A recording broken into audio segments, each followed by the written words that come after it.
अच्छा जवाद साहब आप बताइएगा, एक तो ये डील जो है वो कह रहे हैं कि अब मैं सियासी जमातों से भी और इदारों से भी बात करने के लिए तैयार हूँ बात करने के लिए, डील के लिए नहीं। हाँ हेलो, इसमें फ़र्क तो कोई नहीं है।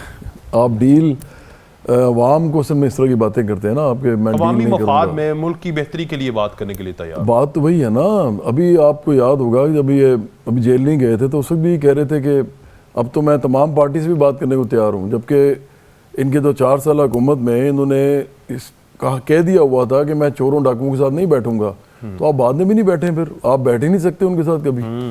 अब जब हालात चेंज होते हैं तो आप इस तरह की बातें करते हैं। ये पॉलिटिकल अपॉर्चुनिज्म है बेसिकली, मौका परस्ती है सियासी, और ये पाकिस्तान में तमाम लीडर्स के अंदर है। ये बड़ी अफसोसनाक एक बात है। लेकिन देखें, अभी 2-3 बातें मुझे बड़ी दिलचस्प लगी हैं। एक बात ये कि 1000 साल मुझे रखें, 1000 साल तो छोड़ें, 100 साल भी कहाँ देखे हैं लोगों ने आजकल। जो वो एक मुहावरा नहीं, ना, तो ये ऐसी बातें नहीं ना करनी चाहिए। आप उतनी बात करें जितनी तो होती है। ये रेटोरिकल बातें हैं सर, ये ना 1000 साल में रहूंगा, कौन रहता है 1000 साल?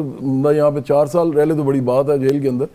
फिर ये बात कि मैं ये करूंगा, मैं ये समझता हूँ इमरान खान की जो पार्टी है ना वो मैं पे ही है, हम पे नहीं है। आपने देखा होगा मैं ठीक नहीं, मैं से हम पर वो ईगो वाली बात नहीं कर रहा, मैं तो प्रैक्टिकल बात कर रहा हूँ। इनकी पार्टी में लीडर ही पैदा नहीं कर सके। 2-4 के अलावा जो बेचारे जेलों में हैं उनमें से भी कुछ जमात इस्लामी से मुस्तार लिए हुए थे, कुछ कहीं और से आए हुए थे। उनके अंदर एक वैसे एक जज्बा सा होता है मजहबी, तो वो खड़े हो जाते हैं उसके ऊपर, चाहे वो किसी भी जमात में हो। तो वो 2-4 इस तरह के हैं, बाकी सब भाग गए हैं, बाकी सब जो है अपने अपने घरों में बैठे हुए हैं। तो हम वाला तो मामला ही नहीं है ना इनका कोई नज़रिया है। करप्शन और धांधली कोई नज़रिया नहीं होता।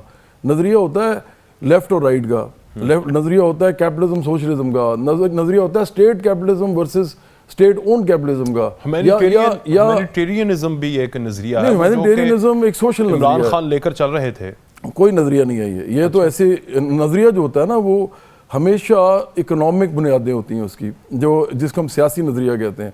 क्योंकि वो कहते हैं ना कि वो लेनिन ने कहा था कि politics is nothing but precipitated economics.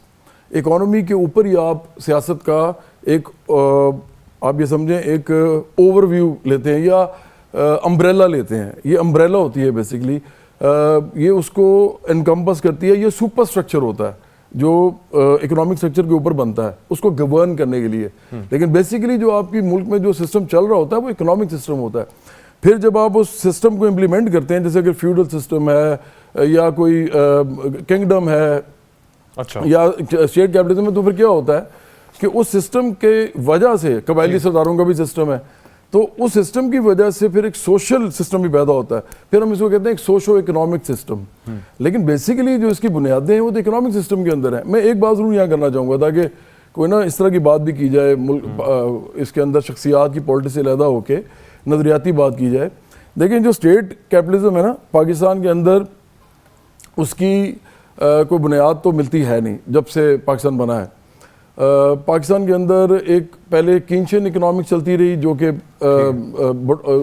Ayub Khan के ज़माने में काफ़ी डेवलप कर गई। उन्होंने वो रियासत ने लगा के दिए बड़े बड़े सरमायादारों को इंडस्ट्रियल स्ट्रक्चर्स, और उसके ऊपर थोड़ी इकोनॉमी थोड़ी सी बढ़ी। लेकिन उसके बाद अनब्राइडल्ड न्यू लिबरल इकोनॉमी चल रही है पाकिस्तान के अंदर। ये चल ही नहीं सकती थर्ड वर्ल्ड में। थर्ड वर्ल्ड में अगर ये चलेगी तो आपका ज़्यादातर जो अवाम है वो गरीब रहेंगे, वो तरसेंगे रोटी को, वो तरसेंगे बिजली को। इसी तरह होगा जिस तरह पहले हो रहा था। और अभी जो इतनी बातें सारे कर रहे हैं कि जी हर कोई अपनी पॉलिटिकल स्कोरिंग कर रहा है, जी लोगों का क्या हाल है, लोग बुरे हाल में। और भाई पहले भी लोग बुरे हाल में थे, वो सिर्फ रोटी के मसले नहीं पड़े थे ना, बिजली के नहीं पड़े थे। अदरवाइज वो अपने बच्चों को कहाँ अच्छे स्कूल में भेज सकते थे, वो कहाँ अच्छा इलाज करा सकते थे। यहाँ पे गांव में लोग जो हैं वो गांव के अंदर अपने माँ बाप मर जाते हैं बूढ़े, क्योंकि वो उनको लेके नहीं जा सकते, ना उधर रिसोर्सेज होती हैं और ना ही उनके पास कोई पैसा होता है कि वो अस्पतालों में लेके जाएँ, बड़े अस्पतालों में। और बड़े अस्पतालों में उनको उनकी दाद रसी कौन करता है? कोई होता ही नहीं है। इस मुल्क के अंदर आम लोगों के लिए जहन्नुम है शुरू से, 1947 से। सिर्फ मसला ये कि अब जहन्नुम थोड़ा ज्यादा भयानक हो गया।